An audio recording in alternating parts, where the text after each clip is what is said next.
Hey yo, what's going on guys? HitmanXCNLR here, and sorry for the mess in the background. For example, like that toy gun right there. I've been meaning to clean my room for a little bit. Like I got boxes, freaking all that other fun stuff. But anyways, and also sorry for the glare.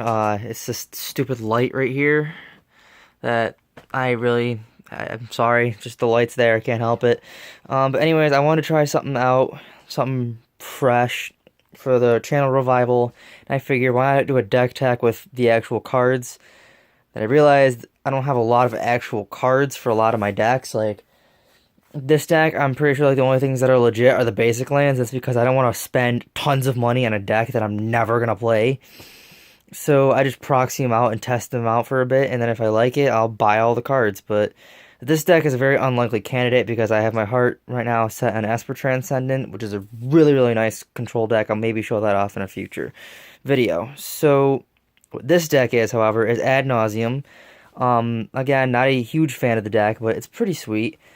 Pretty straightforward combo deck. This deck is modern legal, and I will show you around. Here's the mana base.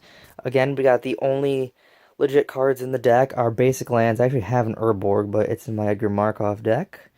So, yeah, I have a fake Urborg right here. Our mana base, we have one of each of the Esper lands, 2 Deltas, a Flooded Strand, 3 Temple of Enlightenments, 4 Temples of Deceit, a Watery Grave, a Steam Vents, 3 gemstone mines, again an Urborg, and 1 hollowed fountain. Now, the mana base is actually, it's not extremely important, but it's kind of important. Like, you need at least a couple lands. And from experience, this deck gets wrecked to Blood Moon, so if your opponent's playing Blood Moon, just expect to lose all the other games. For instance, we got Pact of Negation, Angel's Grace, which is actually a really important card in the deck, Peer Through Depths, pretty good. Ad Nauseam, like the main win condition, obviously. A copy of Slaughter Pact for some removal. The other half of the win condition, Lightning Storm. Mystical Teachings to grab your Ad Nauseam or Angel's Grace or whatever. And a Desperate Ritual, basically to get mana to cast Lightning Storm. Another important piece of the combo, Phyrexian Unlife. You don't lose the game for having your life total of 0 or less, but you take poison after 0, which kind of sucks, but it helps with Ad Nauseam. 4 Spirit Guides to cast your Lightning Storm. 4 Lotus Blooms, because you need mana and you can't just rely heavily on your lands because you need them for Lightning Storm to work. And Pentad Prism, because again, you need mana because you can't rely on your lands.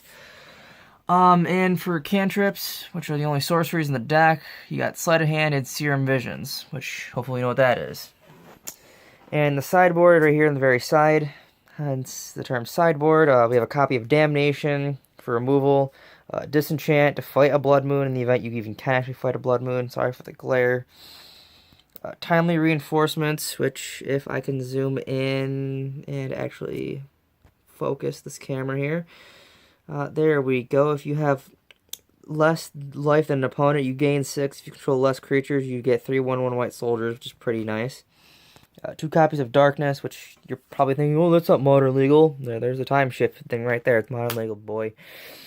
4 copies of Leyline of Sanctity, which is pretty good against Storm, actually, and other combo-esque decks. 2 Fatal Push, a Lab Maniac to basically mill yourself out to win. I guess, I don't know, I really don't use Lab Maniac. Echoing Truth, Recall, and a 4th Pact of Negation. Now, for this deck to work, if I can focus this camera, there we go. You want to be able to have at least like 5 or 6 mana ready. So you want to heavily rely on like Lotus Bloom, Pentad Prism, and a few lands. You don't want a lot of lands. Like I think like 3 or 4 lands is actually kind of decent. But it's, you know, whatever based on the situation. Mainly, you want to have like a Phyrexian Unlife on the field or Angel's Grace in your hand, which is pretty actually nice.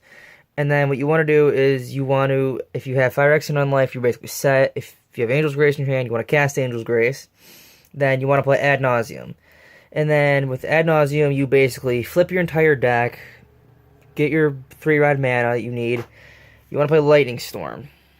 With Lightning Storm states, if I can focus this camera, is Lightning Storm deals X damage to target creature or player where X is 3 plus the number of charge counters on it.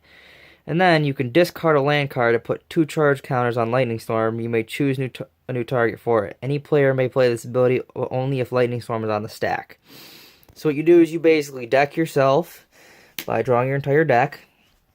From experience, if you have Phyrexian Unlife, you basically have to write down negative 69 health, which is pretty hilarious. So you deck yourself, you throw down a bunch of lands, and you're pretty much all set to go. Now, obviously, you want to keep some lands behind in case your opponent has some lands, but like, I'd say like 3 or 4 lands is probably standard. And then you basically kill your opponent and you win. Now, this deck isn't that great because there's not a lot of creature defense. That's mostly what the sideboard is all about. But overall, I think the deck is okay. It's not anything special, but it's a fun deck to play if you want to play some sort of weird combo deck.